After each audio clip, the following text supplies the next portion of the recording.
Hello दोस्तों, तो मैं हूं आशा कश्यप और आपका स्वागत है हमारे चैनल पे। आई होप आप सभी अच्छे होंगे और मस्त होंगे। तो हम लोग पढ़ रहे थे क्लास 10th ज्योग्राफी का सेकंड चैप्टर जो है वन एवं वन्यजीव संसाधन। तो उसका हम लोग आगे का प्रश्न देखेंगे।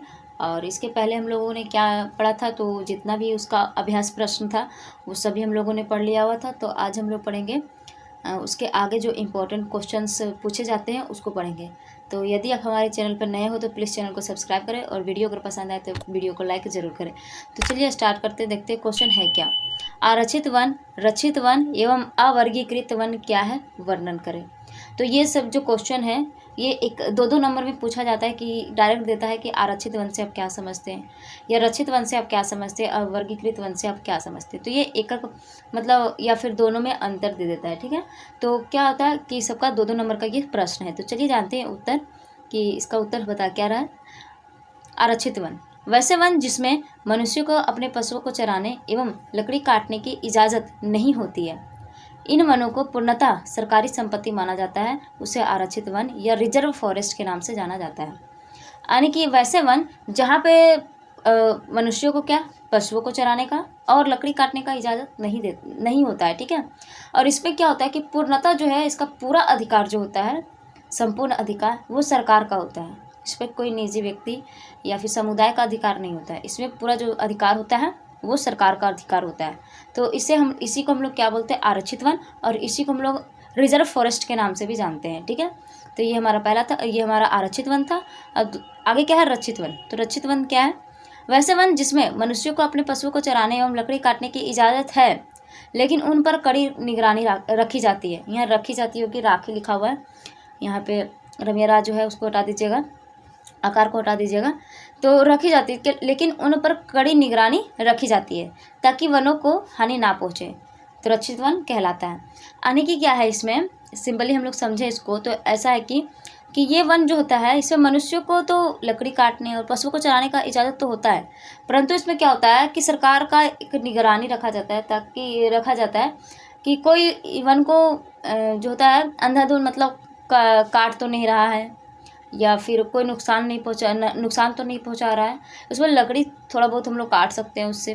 तो ज़रूरत उसमें क्या होता है कि ज़रूरत के अनुसार ही हम लोग लकड़ी उसमें काटते हैं और अपने पशुओं को चराते हैं।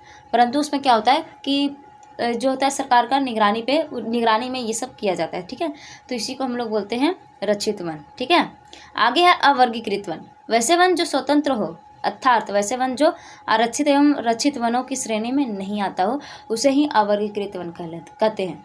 यानी कि जो आरक्षित और रक्षित दोनों के श्रेणी में नहीं आता हो, उसी को हम लोग क्या कहते हैं, अवर्गीकृत वन, जो सरकार, व्यक्तियों और समुदाय के स्वामित्व में होते हैं। यानी कि यह जो वन है वो या तो सरकार के अधिकार में हो सकता है, या किसी व्यक्ति के अधिकार में हो सकता है, या फिर पूरे समुदाय के अधिकार में ये वन जो है ये हो सकता है। ठीक है, अगला क्वेश्चन है, सामान्य, संकटग्रस्त, सुवेद, दुर्लभ, स्थानिक एवं लुप्त जातियाँ क्या है।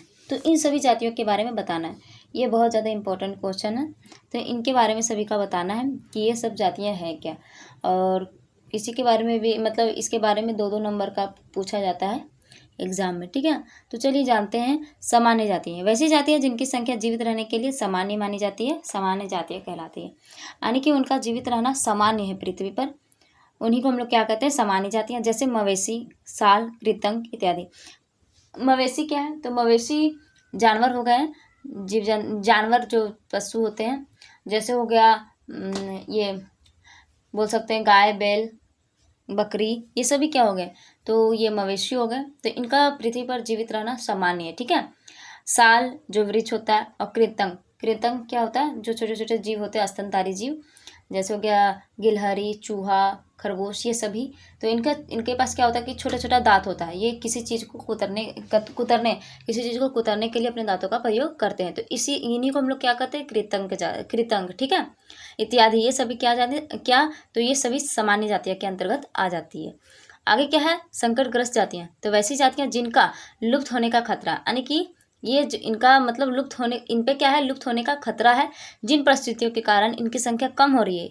यदि वह जारी रहा तो इन जातियों का जीवित रहना कठिन है। यानी कि जिस वजह से यह कम हो रही है, इनकी संख्या कम हो रही है, यदि वह जारी रहा तो क्या होगा कि इन जातियों का जीवित रहना क्या हो जाएगा, कठिन हो जाएगा। ठीक है, जैसे काला हिरन, मगरमच्छ, भारतीय जंगली गधा, गेंडा, शेर पूंछ वाला बंदर, संगाई, जो मणिपुरी हिरन होती है इत्यादि, ये सभी इन जातियों के अंतर्गत आता है। और बुक में जितने भी उदाहरण दिए हुए हैं सारा उदाहरण इसमें है। जैसे इसमें पूछा भी गया है कि ये भारतीय जंगली गधा किस जाति के अंतर्गत आता है, तो किसके अंतर्गत आता है, तो संकटग्रस्त जाति के अंतर्गत आता है। तो इस तरह से क्वेश्चन इसमें पूछा जाता है। तो चलिए आगे देखते हैं। सुवैध जातियाँ, तो वैसी जातियाँ जिनकी संख्या घट रही है, यानी कि इनकी जो संख्या है वो घट रही है। यदि इनकी संख्या पर विपरीत प्रभाव डालने वाली परिस्थितियां नहीं बदली जाती है और इनकी संख्या घटते रहती है तो यह संकटग्रस्त जातियों की श्रेणी में शामिल हो जाएगी। यानी कि जिन परिस्थितियों की वजह से इनका संख्या कम हो रहा है, इनकी संख्या घट रही है, यदि वह जारी रहा तो ये संकटग्रस्त जातियों के अंतर्गत आ जाएगी। ठीक है, ये संकटग्रस्त जातियों की श्रेणी में शामिल हो सकती है, हुआ नहीं है लेकिन हो सकती है शामिल। अगर ये जो जिस वजह से ये इनकी संख्या में कमी हो रही है, अगर संख्या घट रही है, यदि यह जारी रहा तो। ठीक है, जैसे नीली भेड़, एशियाई हाथी, आगे है गंगा नदी की डॉल्फिन इत्यादि, ये सभी इनके उदाहरण हैं। दुर्लभ जातियाँ, तो ये वे जातियाँ हैं जो कम संख्या में पाए जाते हैं, जिससे वे विलुप्त होने के खतरे में होते हैं। यानी कि विलुप्त होने के खतरे में होते हैं, विलुप्त हुआ नहीं है लेकिन ये विलुप्त होने के खतरे में होते हैं। जैसे फेनक लोमड़ी, हिमालयन ब्राउन भालू इत्यादि। हिमालयन ब्राउन भालू जो है वो बहुत ज़्यादा इंपॉर्टेंट है, ये पूछा भी गया है कि हिमालयन ब्राउन भालू जो है वो किस जाति के अंतर्गत आती है, तो ये किसके अंतर्गत आती है, तो दुर्लभ जातियाँ के अंतर्गत आती है। ठीक है, आगे है स्थानिक जातियाँ। क्या है स्थानिक, आगे स्थानिक जातियाँ, तो ये जातियाँ किसी प्राकृतिक या भौगोलिक सीमाओं से अलग विशेष क्षेत्रों में पाई जाती है। जैसे अंडमानी टील, निकोबारी कबूतर, अंडमानी जंगली सूअर और अरुणाचल के मिथुन इत्यादि। तो यानी कि ये किसी विशेष क्षेत्र में पाई जाती है, ये सभी जगहों पर नहीं पाई जाती, कहीं कहीं ही ये पाई जाती है।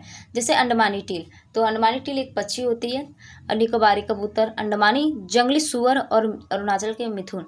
ये जो अरुणाचल का मिथुन है, ये हम लोग का जैसे सांड वगैरह लगता है ना देखने में, सांड जिसका कुबड़ निकला हुआ रहता है, उसी तरह से इन लोग का अरुणाचल का मिथुन लगता है। ठीक है, ये जानवर का नाम है, ये मूवी के जो हीरो मिथुन जी है उनका नहीं है। ठीक है, ये अरुणाचल का मिथुन ये जानवर है। ठीक है, आगे है लुप्त जातियाँ, तो ये वे जातियाँ हैं जो पूरी तरह से पृथ्वी से लुप्त हो चुकी है, इनके आवासों में खोजने पर अनुपस्थिति पाई जाती है। यानी कि ये पूरी तरह से क्या हो गई है, लुप्त हो चुकी है, यानी गायब हो चुकी है, लुप्त हो चुकी है, और इनके आवासों पे यदि खोजा जाता है तो वहाँ पे अनुपस्थिति पाई जाती है। जैसे एशियाई चीता और गुलाबी सिर वाला बत्तख।